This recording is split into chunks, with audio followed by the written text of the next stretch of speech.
आपको पता है कि अमेरिका में ऐसा कौन सा मौलिक अधिकार है जो भारतीय में नागरिकों को नहीं प्राप्त है? जी हाँ, अमेरिका में ऐसा कौन सा मौलिक अधिकार है जो वहाँ के नागरिकों को प्राप्त है लेकिन भारत में नहीं प्राप्त है? ऐसा कौन सा मौलिक अधिकार है? तो इसी को जानने के लिए, इस पॉइंट ऑफ व्यू से, परीक्षा के लिए सबसे महत्वपूर्ण बिंदु, सबसे सरल तरीके से, सबसे आसान तरीके से हम आपको बताने जा रहे हैं। वीडियो एंड तक देखिएगा, आप समझ जाइएगा और दुनिया को कोई भी क्वेश्चन है इससे संबंधित आप लिख लीजिएगा। ध्यान से देखिए सर। हम बात करते हैं भारत में क्या कहते हैं? मौलिक अधिकार कहते हैं। लेकिन सर अमेरिका में क्या कहते हैं? बिल ऑफ राइट्स कहते हैं। इसलिए मैंने ब्रैकेट में लिख दिया है बिल ऑफ राइट्स, आप घबराइएगा मत। तो भारत में मौलिक अधिकार कहते हैं, अमेरिका में बिल ऑफ राइट्स कहते हैं, ठीक है। तो भारत में मौलिक अधिकार में पहला अंतर क्या है कि भारत में जो मौलिक अधिकार है वो मूल संविधान में दिए गए हैं। जी हाँ, भारत में जो मौलिक अधिकार है वो मूल संविधान में दिए गए हैं। What? और लिखे हैं मूल संविधान में।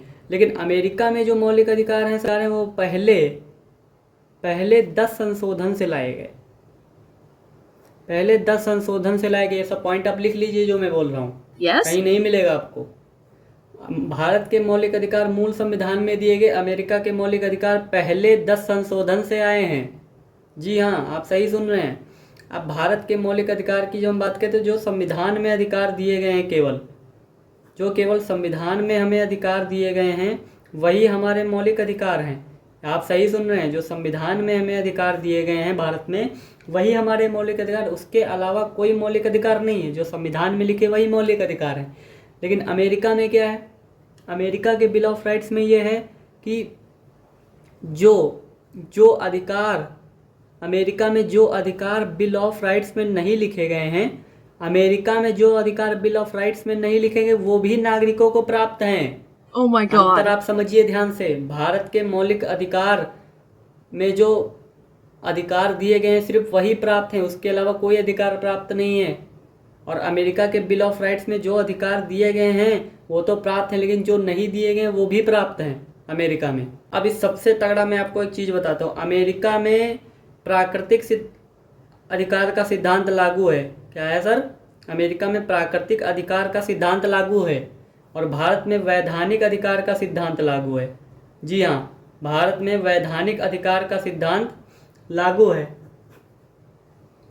तो प्राकृतिक अधिकार क्या होता है? जो मनुष्य को जन्म लेते अधिकार मिल जाए, स्वतंत्रता का अधिकार, जीवन जीने का अधिकार सर।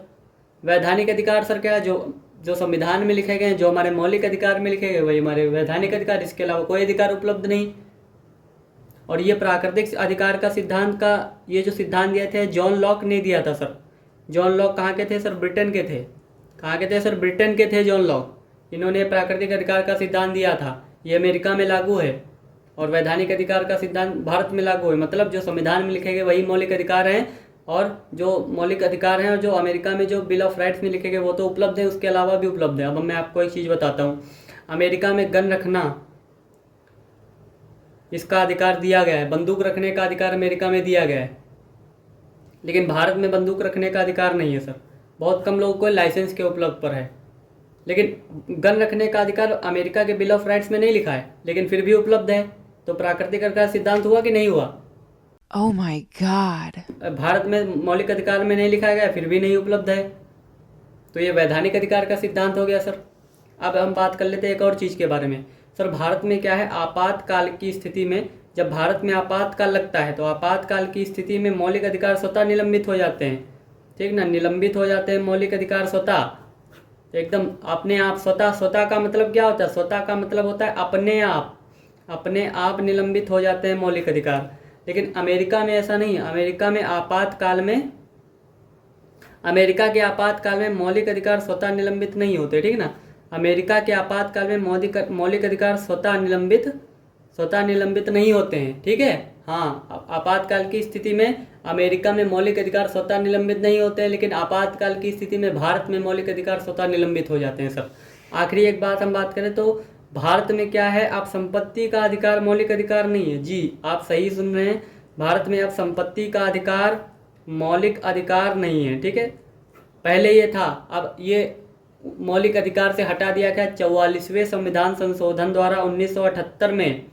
जी हाँ, 44वें संविधान संशोधन द्वारा संपत्ति का अधिकार मौलिक अधिकार से हटाकर अनुच्छेद ए में रख दिया गया। आप आज संविधान खोलेंगे तो अनुच्छेद 300 ए में संपत्ति का अधिकार है, तो ये अब मौलिक अधिकार नहीं है। लेकिन अमेरिका में अभी भी क्या है, अभी भी आज आप जाइए तो अमेरिका में संपत्ति का अधिकार जो है, अमेरिका में संपत्ति का अधिकार आज भी मौलिक अधिकार है।